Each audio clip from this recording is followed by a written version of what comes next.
What's up, everybody? This is Read the Bible with me. I'm Stan Jr., and today we're looking at Leviticus chapter 14. Like I always say, go ahead and like this video and give it a thumbs up, and then always leave a comment below. I love reading your comments and love discussion about the Word of God. Now, if you haven't subscribed, go ahead and click subscribe and turn on your notification bell.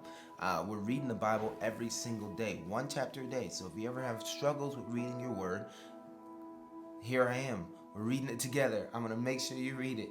All you've got to do is turn your phone on, click my YouTube page, and there is a chapter waiting to be read with you.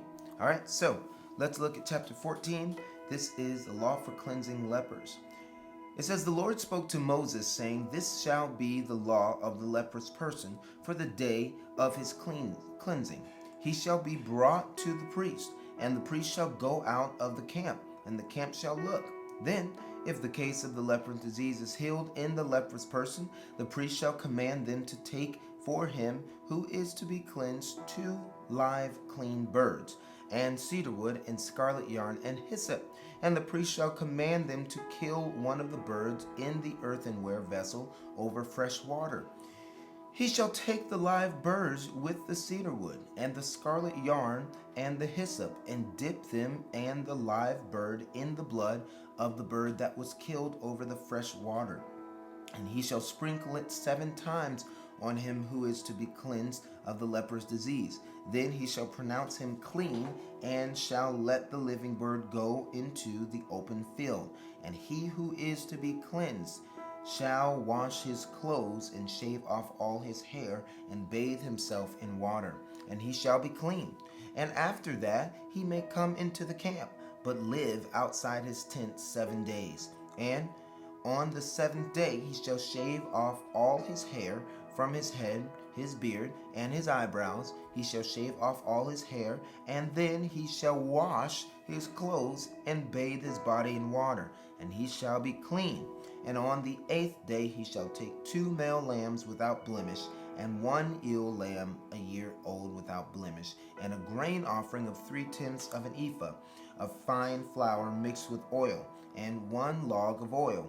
And the priest who cleanses him shall set the man who is to be cleansed and these things before the Lord, and at the entrance of the tent of meeting. And the priest shall take 1 of the male lambs and offer it for a guilt offering, along with a log of oil, and wave them for a wave offering before the Lord. And he shall kill the lamb in the place where they kill the sin offering and the burnt offering, in the place of the sanctuary. For the guilt offering, like the sin offering, belongs to the priest. It is most holy. The priest shall take some of the blood of the guilt offering, and the priest shall put it on the lobe of the right ear of him who is to be cleansed, on the thumb of his right hand, and on the big toe of his right foot. Then the priest shall take some of the log of oil, and pour it into the palm of his own left hand, and dip his right finger in the oil that is in the left hand, and sprinkle some oil with the fingers 7 times before the Lord. And some of the oil that remains in his hand the priest shall put on the lobe of the right ear of him who is to be cleansed, and on the thumb of his right hand, and on the big toe of his right foot, on top of the blood of the guilt offering. And the rest of the oil that is in the priest's hand he shall put on the head of him who is to be cleansed. Then the priest shall make atonement for him before the Lord. The priest shall offer the sin offering to make atonement for him who is to be cleansed from his uncleanliness. And afterward he shall kill the burnt offering, and the priest shall offer the burnt offering and the grain offering on the altar. Thus the priest shall make atonement for him, and he shall be clean.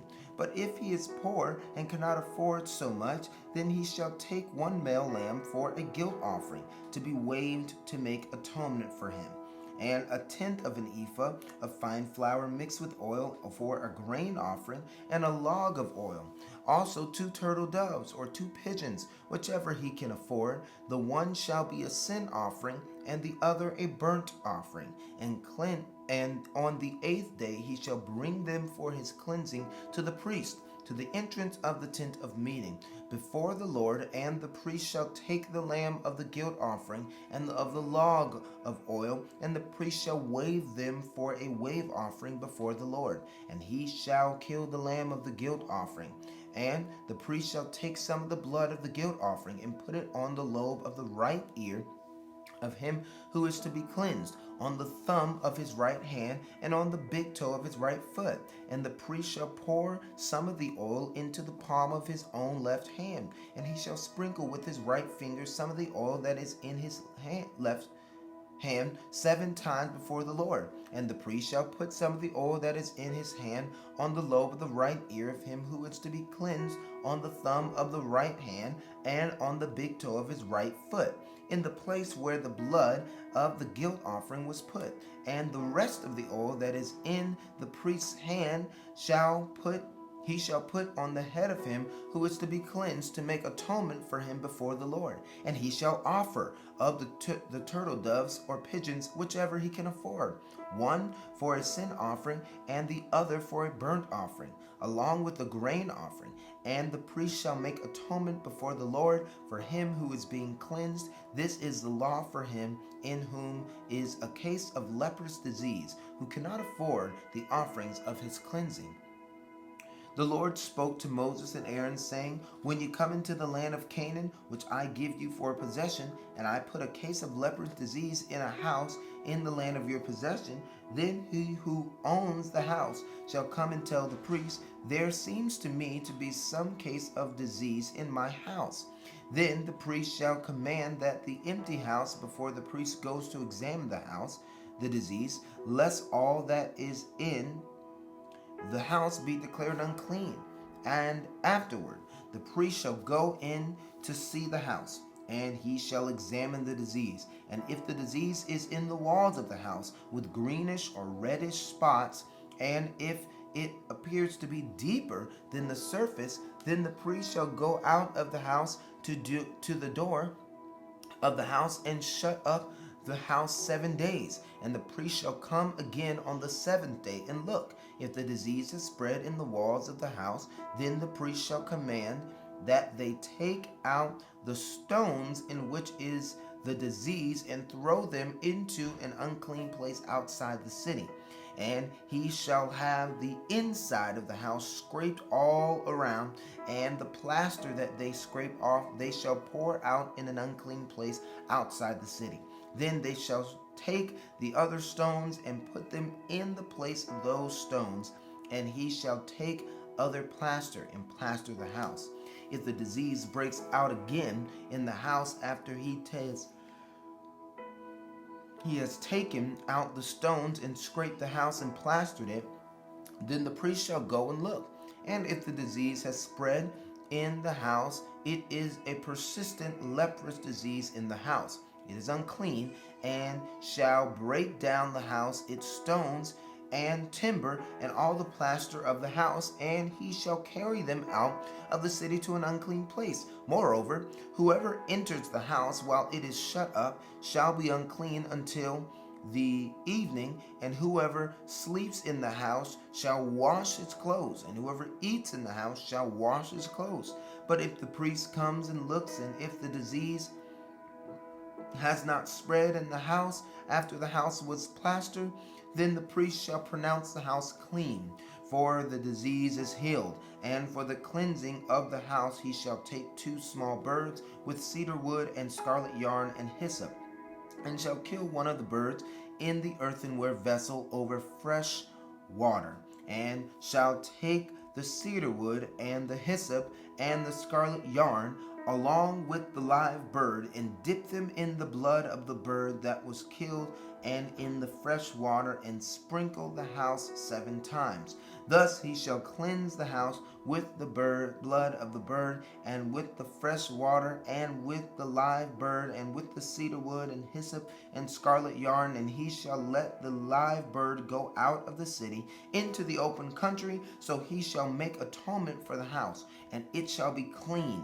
This is the law for any case of leprous disease, for an itch, for leprous disease in a garment or in a house, and for a swelling of an eruption or a spot. to show when it is unclean and when it is clean. This is the law for leprous disease. And I want to say that when the Bible in the book of Leviticus, anyway, is talking about unclean and clean, they're really talking about the person's physical wellness. They're not saying that the person is more sinful than someone that is. And there's some people that teach that if you are sick, you've sinned, and that you're more sinful than somebody that isn't sick. And that's just not a biblical concept. When they're saying unclean or uncleanliness, they're talking about being sick, being unwell. And when they say that, they're just saying you need to go get well so you don't infect everybody. They didn't have running water in the wilderness. So they had to create these laws that kept people well and kept people healthy. And so they had to take extreme measures like isolating a person so the contagious disease doesn't spread. And that was Leviticus chapter 14. So next time I see you, we'll be reading chapter 15, and we're going to read more about the body and how God gave laws to help us stay healthy, or help them stay healthy in the wilderness. All right.